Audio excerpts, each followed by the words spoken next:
1, baby. Let's go. Yeah.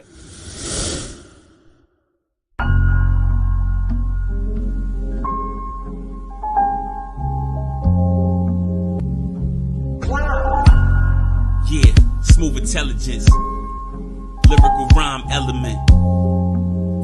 MIC, yo, everything is straight pureness, everything real is right here. Faking no jacks, the flavor's real right here. Pureness, everything real is right here. Faking no jacks, the flavor's real right here.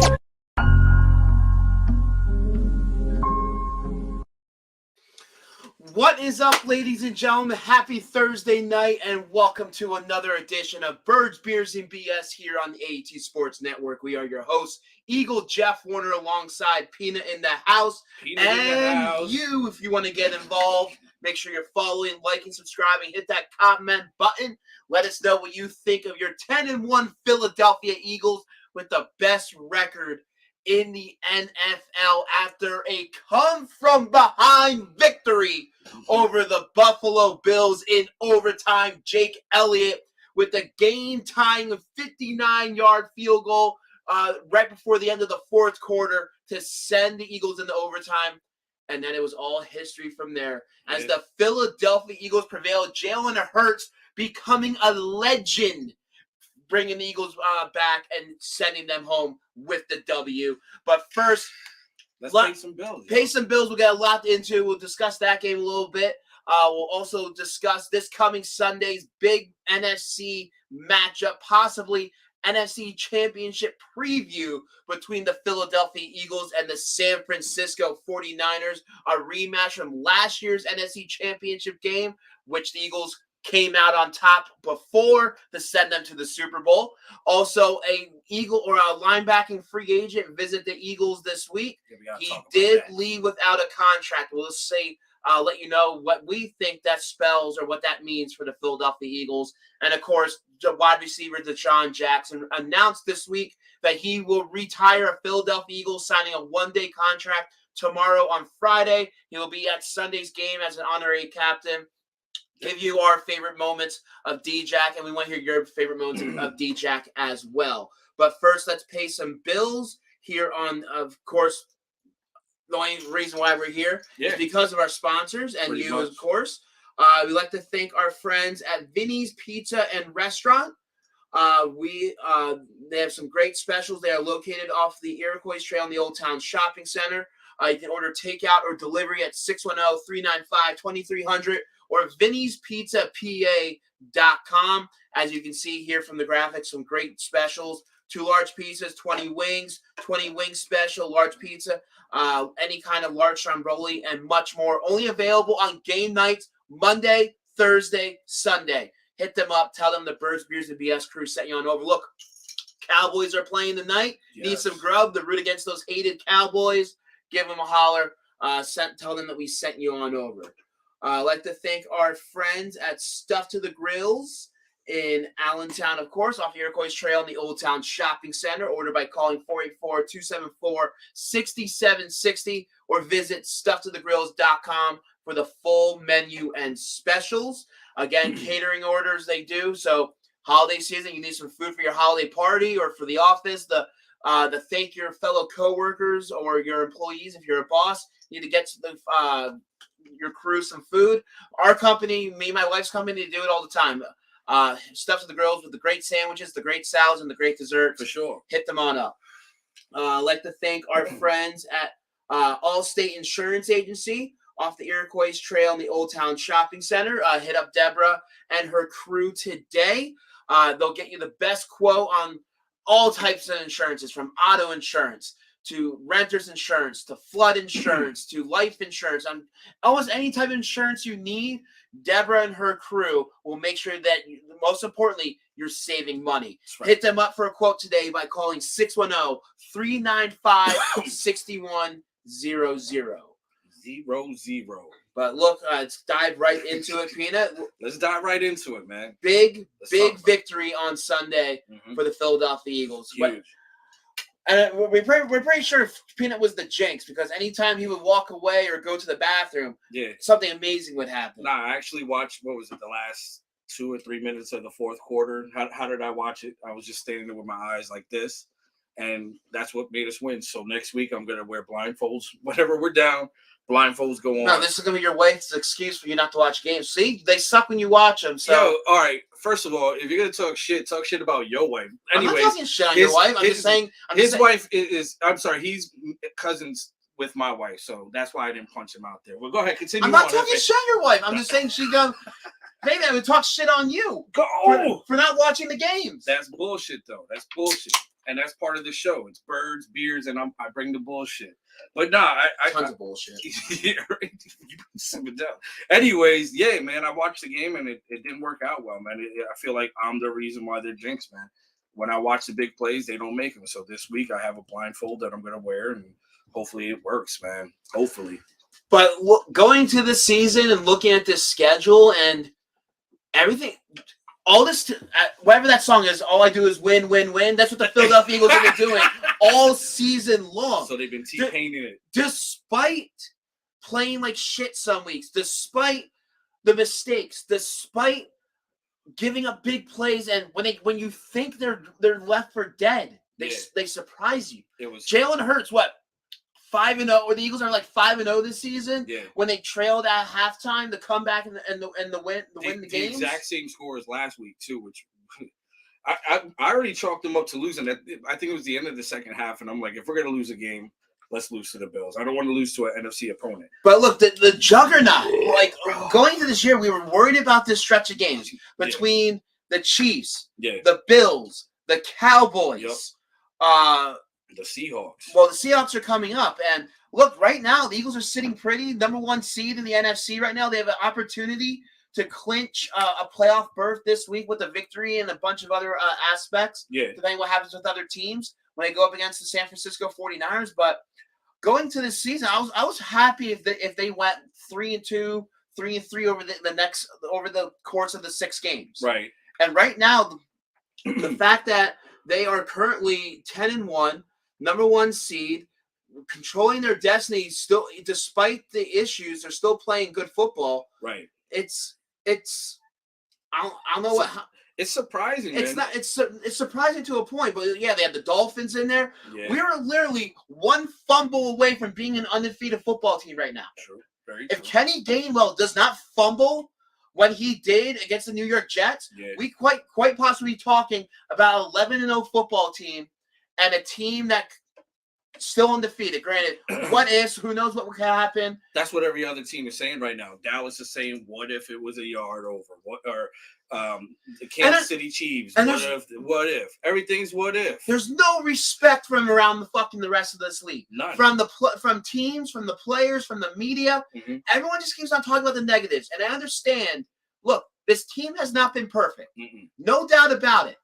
But there's a difference between the good teams and the great teams. And the great teams find a way to grind it out and win it despite turnovers, despite issues, despite injuries. Look, we were without Lane Johnson this past week. That was huge. And Driscoll, besides I think that opening, which really wasn't his fault, because from looking at the tape, there's a slide protection, right? But overall, Jack Driscoll stepping in played pretty well. Granted, I felt the offensive line went up against that pass rush at times struggled a little bit, especially in that first half. Yeah. But the second half adjustments, and that's something that remember last year we were like a first half team and we couldn't finish out games. It's like the exact opposite. It is the exact opposite. Year. Now we're starting off sluggish and then we're finishing these games. And we would be the only team or the only fan base right now that would be calling for our offensive coordinator's head.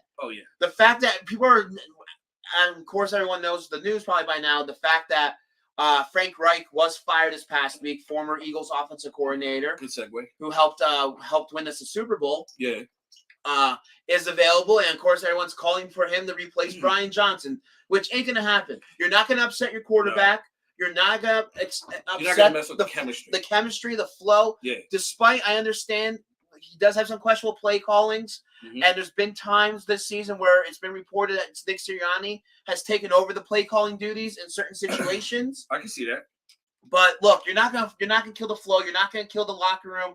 and the chemistry and everything else, the mojo. The mojo. You're 10-1 despite some offensive whatever the fuck. You're right though. You're right. I see where you're going with that. Whatever the fuck I didn't know the word either. I was gonna help out. I was like, no, let me just make it look stupid. Offensive indifferences. I'll say that. But look, man, they're making adjustments, and they're making great adjustments after half. It's like two different teams. So sometimes you wonder, is it the offensive coordinator or is it the players that really bring it? When you have great players on your team that are in slumps or in situations where it's not great, if you have great players, they can get you out of those things. And sometimes it almost feels like the player, and correct me if I'm wrong, it almost feels like the players are like third and fourth quarter, they're just cramming for that test. Like that's when they pick up the heat. That's when they start making catches. That's when they start running the routes or blocking. I don't know if it's just the offensive coordinator's fault, but to call on Frank right now, why would you add something into the ingredient if the ingredient is working? And they're still winning football games, and the offense is still overall been productive. I'll say they're 9th overall offense in yardage, number 8 in rushing offense. Passing offense can do a little bit better, 13. They're averaging tied for third, 28.2 points a game. Yeah. Reds are third down offense is 47.3 conversion rating, which is third best in the NFL. True. And red zone efficiency is 62.8, which is 5th in the NFL as well. Not bad. So look, is it the best? No, it's not the best, and the fact that we haven't seen their best football, exactly and I understand. Look, there's expectations here. This team right now at this point in the season, if they do not make the Super Bowl, it's a failure. With the talent that we have on this roster, the way that we've been winning football games, the way we've been playing, despite some of the issues, there's no reason why this team should not be going to the Super Bowl. And look, history's on their side right now. The Eagles, 6th time in franchise history, the Eagles have started the season 10-1 through 11 contests, having previously done so during 1949, 1980, 2004, 2017, and 2022. Each time of those, they went to the championship game. And it's completely opposite. It's like the other side of the looking glass, too, if you look at it. Like the team, if you think about the weaknesses and the strengths of last year and this year, it almost seems like it's flip-flopped. You know what I mean? First half team, we were great. We couldn't finish out games. Now we're finishing these games, and if you look at the defense and all these things that we're doing, it's basically the same story with a different tune to it. If you understand what I'm saying. And it's because of the duo Nick Sirianni and Jalen Hurts. Just these two working together, They've been finding ways to win football games. They have combined for a record of 34-11, which is good for over 75% victory rate percentage. That is the 5th most wins by a head coach quarterback duo during their first 45 games together since the 1970 merger, with only trailing Andy Reid, Patrick Mahomes, Matt LaFleur, Aaron Rodgers, John Fox, Peyton Manning, Don Shula, Dan Marino. It's a good company to be with. All of those quarterbacks are Hall of Famers or future Hall of Famers. Okay, that's a bold statement, but so if Nick Sirianni and Jalen Hurts continue this, they could both be there as well. And they have a tough challenge up ahead for both of them this coming Sunday as they take on the San Francisco 49ers, the 8-3 San Francisco 49ers. So 49ers. I'm joking. Fuck off. I said 49ers. Whatever. So Peenut, look, do you feel that this game on Sunday is a playoff preview? Do we feel that once again we will go up against the 49ers for the opportunity to go to the Super Bowl or stand in our way in the one of the games? So do you feel that, in my opinion, I don't know about you, I feel these are not only the two best teams in the NFC, but quite possibly right now the two best teams in all the NFL? Actually, I agree with you 100%. And I rarely do that because you a dumbass dude. But anyways, yeah, I agree with you. I think this is definitely, at least the atmosphere itself is going to be playoff atmosphere, and the teams themselves are top tier teams. So watching these two teams go at it, it's almost giving you a preview of what's to come. Is it a must-win game? In my mind, not necessarily, but it is a game that's very important on their way to, if they like you said, get to the Super Bowl, they're going to have to face this team in the regular season and possibly in the postseason. But yeah, man, they're both playoff bound teams. I honestly, like, I don't fear the 49ers, but I definitely respect the 49ers defensively, offensively speaking. They're not a team that we're just going to roll over. But if we do roll over them, I think it would be a statement thing, which is what I wanted to say earlier, which I forgot. I get winning a game, but if we can just handle this team, which I don't feel it's gonna be like that. I don't either. Like the NFC Championship game. Look, the fact that they were on their third string quarterback, but the fact that Deebo Samuel I know Eagles fans hate the fucking the Cowboys. Right now, I can't stand 49er fans. I can't stand 49er players. I honestly might hate them more right now than fucking Cowboys players and Cowboys fans at this fucking point. The fact that you're running your goddamn mouth and saying that you would blow us out by double digits. I can't remember if this was after the Super Bowl or recently, but I just heard the take. I heard it too. But fucking Deebo running his fucking mouth saying that if we had Brock Purdy in there, we would have beat this team by 10 fucking points. Yeah. Fuck you, dude. Yeah. You got dismantled. This is what I'm talking about. And what about when he said Bradbury was trash? Dude, Bradbury's going to shut him fucking up this week. The fact that Deebo ain't the best fucking wide receiver on his fucking own team, shut your fucking mouth, bro. That's right. He said it. And 49ers fans think they're going to take over our fucking field? Get the hell out of here, dude. Yeah. There's no takeover in fucking Philly. Nah, there ain't no takeover down there. Wow, this is the energy we needed.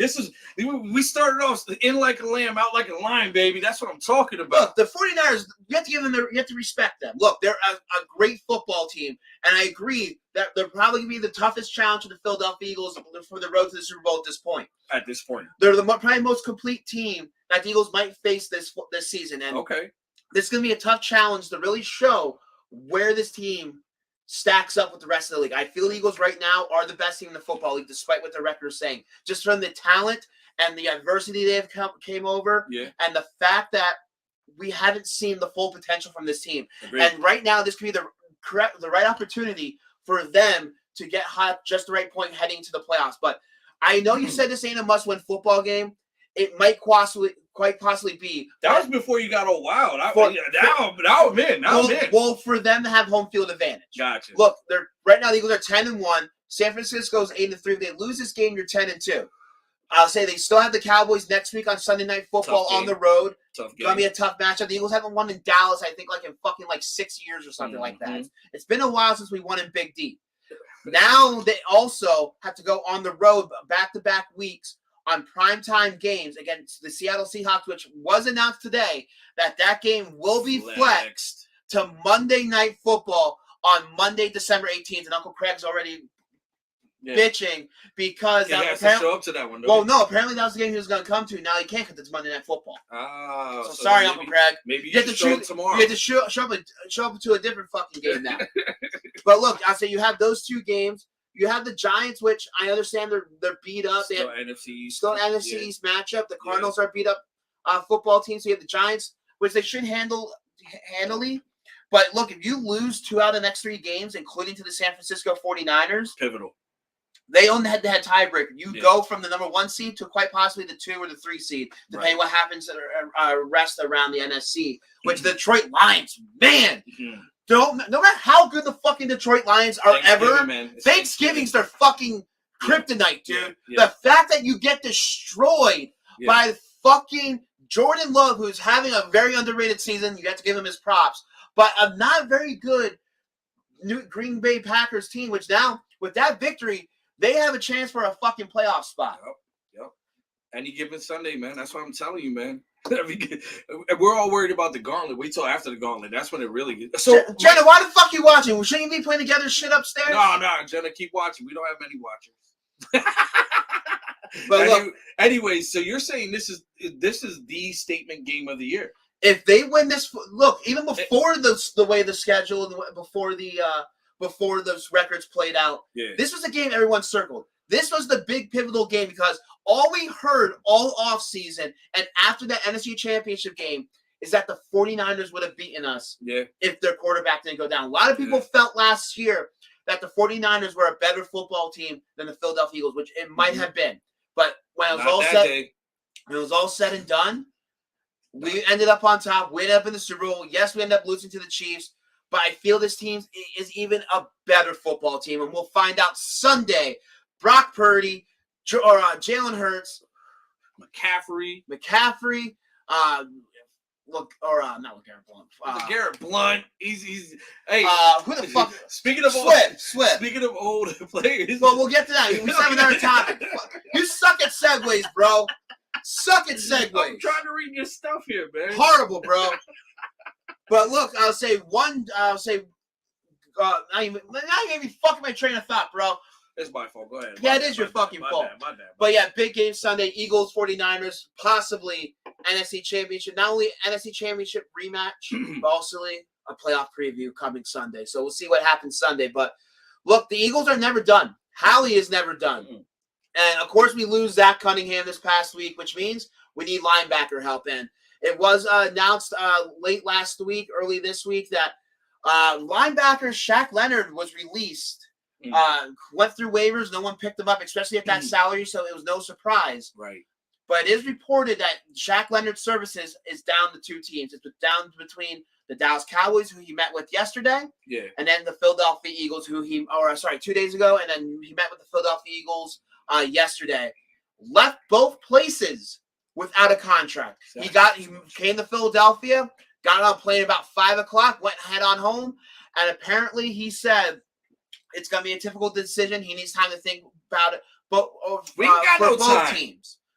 We ain't got no time. Well, even if he was signed, there's no way in hell he was playing on Sunday. Well, that's the whole point. Like, and I'm glad you brought this up because this irritates the shit out of me. Look, if when you're a competitive player trying to play on a competitive team, you don't waste time. You make your decision. And you know what? Kudos to Howie. I know he probably had to stand his ground, but I want you make your decision today. Let's get this over with. You need to be in next week. And when I see players do this, what it shows me is a lack of motivation, a lack of drive. And then you have to wonder why they just let him go like that. He's you know what I'm saying? They don't just let people go for no reason. There's got to be something behind it. If he doesn't sign today and he decides to sign 2 or 3 days down the line with Dallas, and so be it. See you. You know what I'm saying? But this irritates me because we're a championship caliber team. You have an opportunity to flourish. You have an opportunity to start and play on the defense that desperately needs linebackers. And you're just like weighing your options, man. Weigh your options and get it over with. You know what I mean?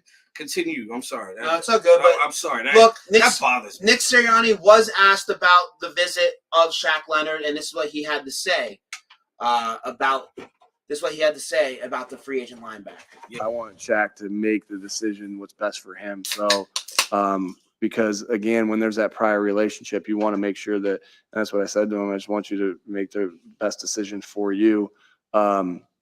Take all the information from both places and do what's best for you. And so, you know, I've called him a bunch the last couple days, and he'll make the decision that's best for him. I'm confident in that. He's a good person. Look, you can sense the frustration in Sirianni's voice as he's speaking about it. It wasn't frustration. It's more or less like, dude, if you're going to be a part of it, be a part of it. If not, make whatever's best for you. And the fact that Sirianni said he's called him multiple times, I was saying, obviously he wants him. He feels he could be a good fit. Despite, I understand at his age, the dip in playing time with the Colts and the lack of production he has had. Look, I still feel the guy can play in the right system and right opportunity. He can still perform at a high level. Look, the dude's a former All-Pro linebacker. He is. And honestly, no offense to our linebackers right now, and with Cunningham being hurt, which is unfortunate because he has played well over this season. He had a little bit underrated year. Shaq Leonard, I would say he's still an upgrade over some of the guys that we have on this roster. 100% agree with you. So I feel he's a guy one side. He'll pick it up quickly, can come in here and step in. And look, the fact that you don't have to give up anything for him, you can sign him on. Maybe you'll have to sign him on a 1-year deal. Yeah. I feel it's going to come down to money. It's going to come down to whichever team I feel is going to come down that's going to pay. And look, the Eagles and Cowboys are both right now Super Bowl contenders in the NFC. So I feel it's going to come down to a little bit who's going to give him the most playing time and the money factor. Well, playing time is obviously going to be the Philadelphia Eagles. Well, if you think about it, you know what I'm saying? I don't think it's playing time. I think it all comes down to money, and no disrespect If that's what you want, man, I totally respect it. But in this situation, we don't need that. And maybe just because he's an athletic and great player doesn't necessarily mean he fits the mold of what the culture is in Philadelphia. So maybe he walked into that locker room and was like, "Oh, I ain't working out like that." Oh, and Dallas, that's how I feel. I just feel like there's a lack of motivation with this guy in this situation, and he's motivated by money as opposed to being motivated by working hard and getting on the field. We'll see what happens. I feel we'll probably have a decision probably by Monday, maybe Tuesday. He might want to see how things shape up this week. Look, Dallas Cowboys play tonight against the Seattle Seahawks. If they lose that game, Eagles prove that they win on Sunday. I'll say, look, obviously he wants to play for a fucking winner. I'll say he doesn't have many opportunities left to. He might have another opportunity to go to a Super Bowl contending team and for a chance to win the ring. But there's also, I've got to bring it up, forgot to have it in here. But look, there was breaking news today about a former Philadelphia Eagles. It was reported today that the Arizona Cardinals and former Eagles Super Bowl great Zach Ertz have agreed to part ways. And reportedly, Zach Ertz is looking to go to a Super Bowl contender as well. Do you feel that the Eagles maybe should reunite with the former Eagle great and have a little homecoming between the two? I would kick the tires. I'm not saying they should just pull the trigger on it right now. Fuck it. Pull the trigger. It's like two different extremes over here. I agree with like 90% of the fans to bring him back, but let's face it, he's an off-injured tight end who doesn't block well. He's a great. We don't need a tight end to block well. Well, eventually, there's going to be moments where we don't need that. We don't run traditional I formation. Our fucking tight ends. They don't block. The way the NFL is developed down today. Look, in fucking Madden, everyone goes for the quickest fucking tight end. Yeah. In our fantasy drafts. True. They go for Kittle. They go for Travis Kelce. Yeah. They go for Mark Andrews. That's Madden though. Even fantasy football. Yeah. The tight end position is not a traditional blocking tight end. If anything, look, you just paid a guy, Dallas Goedert, a shitload of money, and for the second straight fucking season, he is injured. Why not bring a guy that's familiar with the offense, loves this fan base, loves this city, plus he has a fucking hot wife that he can bring back to town? You said it. Anyways, what I'm saying is he's not familiar with the offense. We have a new offensive coordinator. He's not familiar with the culture that's in the locker room. He's been gone for a couple years. Like he fits that whole Carson Wentz, that locker room. That locker room mindset. This mindset is completely different. There's still a lot of guys that he knows around the league. And look, he's a veteran. He's respected around the league.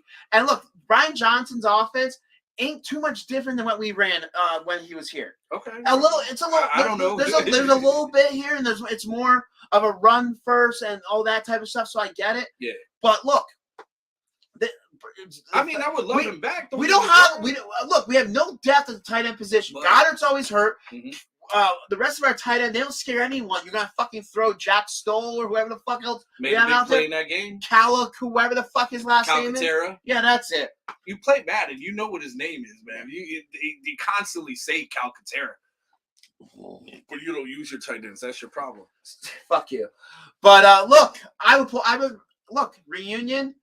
Let's bring in our Super Black home. He has the experience. I'm not saying he's gonna be a huge factor like on game day or look, but he's a guy that I feel can help contribute. He's a guy that can still maybe make a couple big plays for you here and there. He's not gonna be the focal point. No, and that's why you moved on. Look, when he left here, he still felt he could be a starter. He still felt he could be a top tight end in the league. And I feel when healthy, he could be.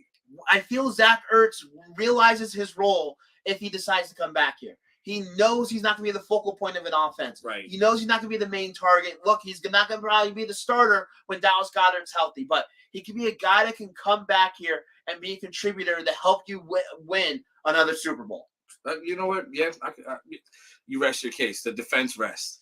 But I'll say there's also a little bit more Eagles news this week, as it was announced that former Eagle wide receiver great DeSean Jackson will retire as an Eagle Friday, signing a one-day contract. He will be at Sunday's game as the honorary captain. So, real quick, Peenut, I'll let you go first. I already know what your number one fucking pick is going to be. What's your favorite? Hold on.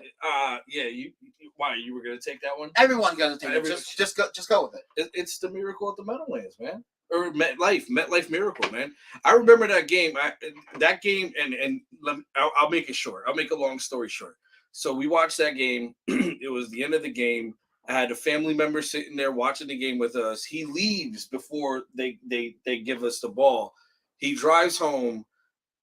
I call him. He's like, "Oh, really sorry about the game." And I'm like, "Dude, you lost the game."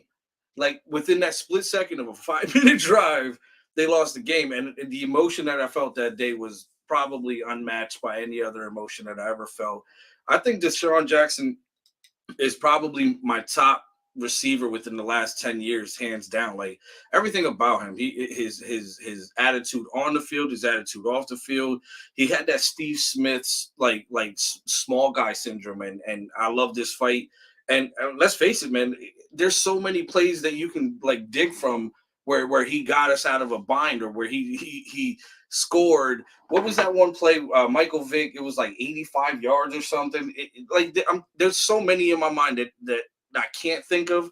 The one that sticks out is the one I actually bought from you. I got a little poster of that at my house to this day, along with the Super Bowl ones.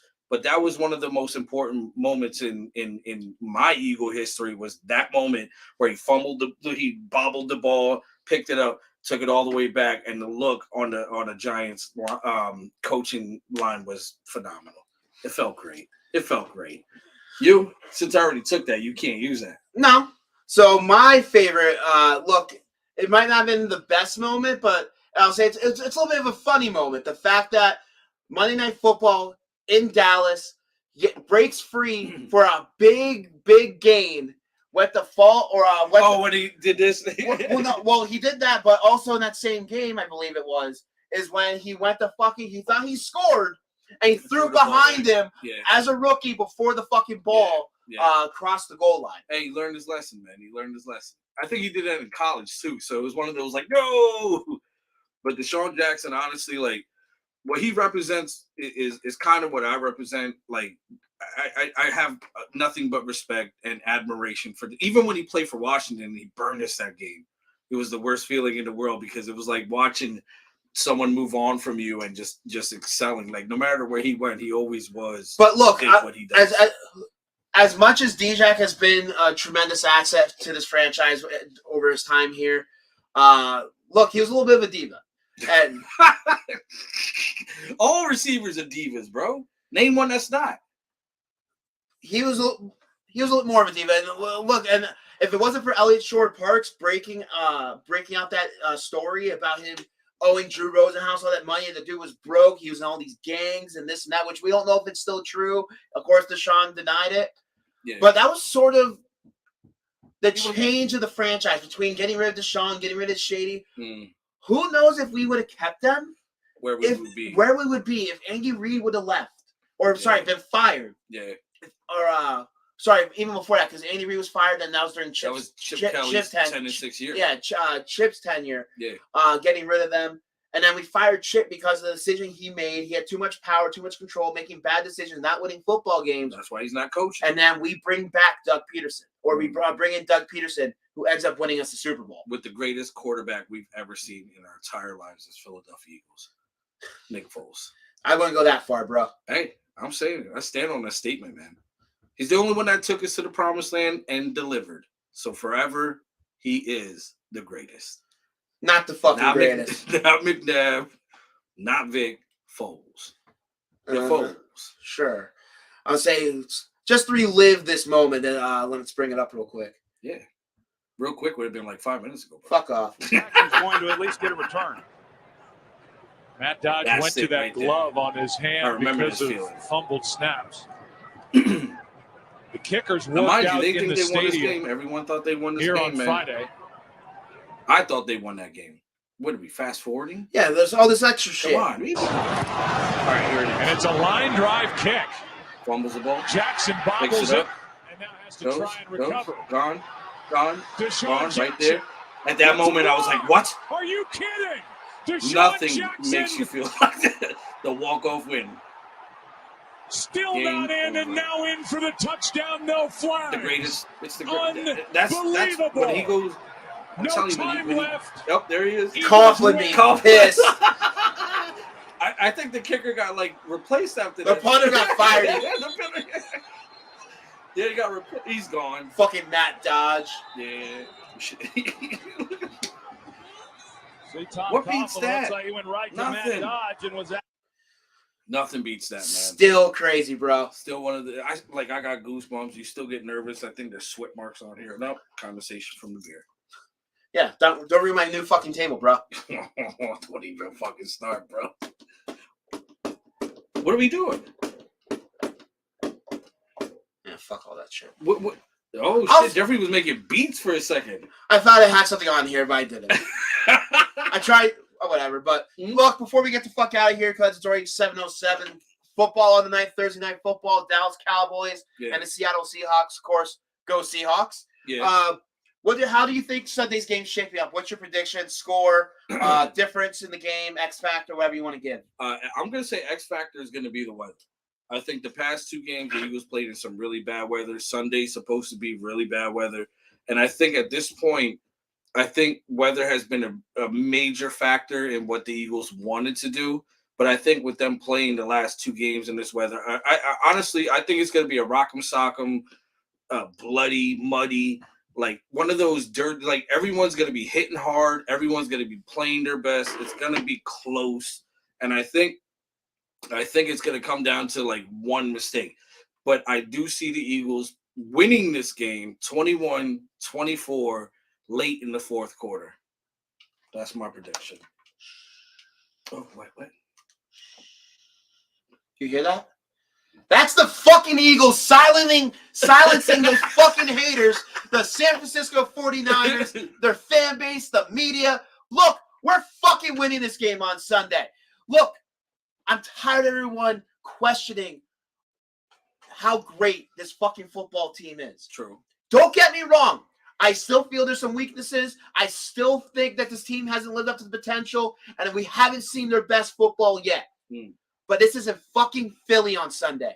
4:25 fucking kickoff start. Jalen Hurts playing out of his goddamn mind right now. Okay. Possibly the NFL MVP when it's all said and done. The first Eagles quarterback to win NFL regular season MVP. Look, it's not going to be no contest. This pass rush against that offensive line is going to eat up the 49ers. And I feel that the Eagles they're going to win decisively. Double digits. Fuck you, Deebo Samuel. You want to talk about a double-digit victory after we whooped your asses 31-7 on last year? Yeah. This time around, it's going to be even more dominating. Yeah. I feel that we win this one 34-7. Wow. Fuck you. Yo, Deebo, he said it. But, that fire, that tenacity, that's what we need. Good shit, Jeffrey. Good shit. Yeah, fuck off. That's that fire. See, God damn it, man. But thank you for everyone for tuning in for another episode of Birds, Beers, and BS. And thank you for all the few little people that actually fucking watch this show. Not little people. They're good people. Well, and they're not dwarves, so you can't say little people. That's offensive. Yeah. Thank you all for watching the show. The few, the proud, the bullshitters. We appreciate it. What are we the fucking Marines now? I'm pretty sure that's Satan's trademark. You're gonna get a suit, though. Sued? You can only get sued if you make money, and we make none. Big one for tuning in. Thank you. Hopefully talking about Eagles victory next week as we discuss this week's game, the recapping the Eagles 49ers game and previewing Monday night's matchup. Again, Eagles got flexed to Monday Night Football, December 18th. In Seattle. So if you were traveling to that game, you better fucking change your travel arrangements and you better send the bill to NFL if it's going to cost you more because they kind of dicked you over. Thank you, one, for tuning in. Thank you to our sponsors, Stuff to the Grills, Vinny's Pizza and Restaurant, AllState Insurance, Deborah Sigler. Thank you, everyone, tuning in. See you next week. And as we end every show here on Birds and Beers, whatever the fuck our show's name is. Yo, drink them if you got them. I'm the one drinking. Yangling, fucking send us some shit. Yeah, you always.